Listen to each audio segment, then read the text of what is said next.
I'm in the craft market in Fairbanks, Alaska. And wow, I came here a couple times and it was closed. This is a back room I'm in right now. You can just feel the energy in here. These are all handmade masks, at least most of them are, and different hangings and pieces of art.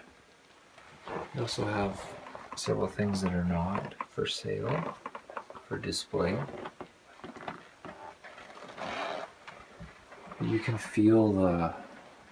really feel the power in this room. I really wish that I knew the stories of all these masks and who made them. Most of them, you can see at the back it's scratched in who had made them.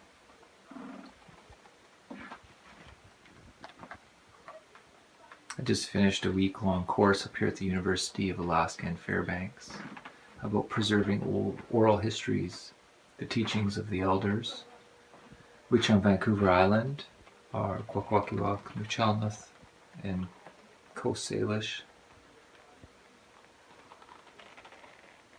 And so these teachings up here, I'm more unfamiliar with them. I just learned this week about the traveler stories, which I'm not going to speak of because I'm just learning it myself. And it's from a book. The information is gathered from oral histories. I'll post underneath this video the author and information from the book. It's harder to get in Canada. I saw that it is available, and I was lucky enough to find a copy here in Alaska. As I said, most of these masks and such they have the name on the back of them, who carved them. Most of them have no information about the story behind them. That's obviously an owl. This is interesting because, like, if I show you the back, it's a type of rock or something. A lot of these have pieces of walrus ivory in it, or other types of ivory that are walrus ivory you're not supposed to bring across the border. But there's other types that are like the mastodon or whatever that are more available. I've seen some of these types of masks around as well. That's made from caribou hide.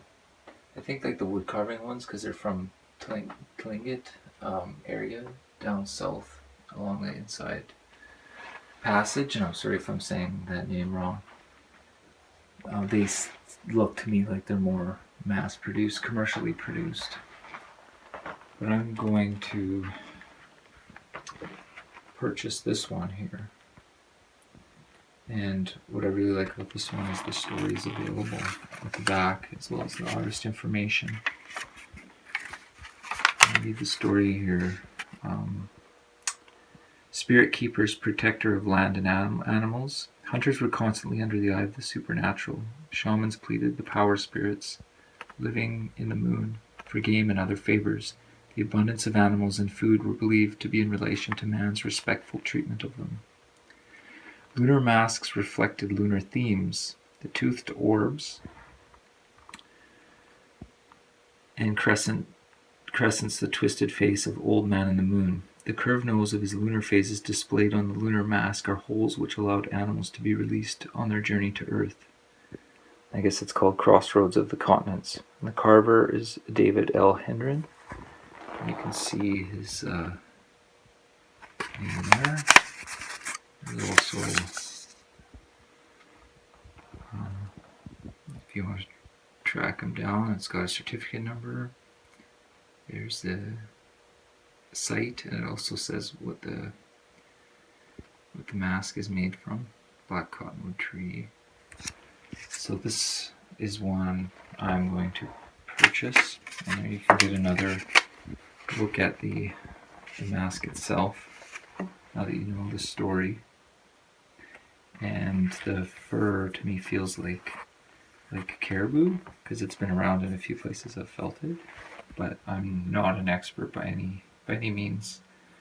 So I just wanted to share this experience with you and give a shout out to the shop, because as in most places, there's a lot of stuff that looks mass produced, commercially produced, and if you're looking to connect to the non-physical world, the spiritual world, it's nice to be able to support real working artists and people that would like to share their culture instead of stuff that's being mass produced.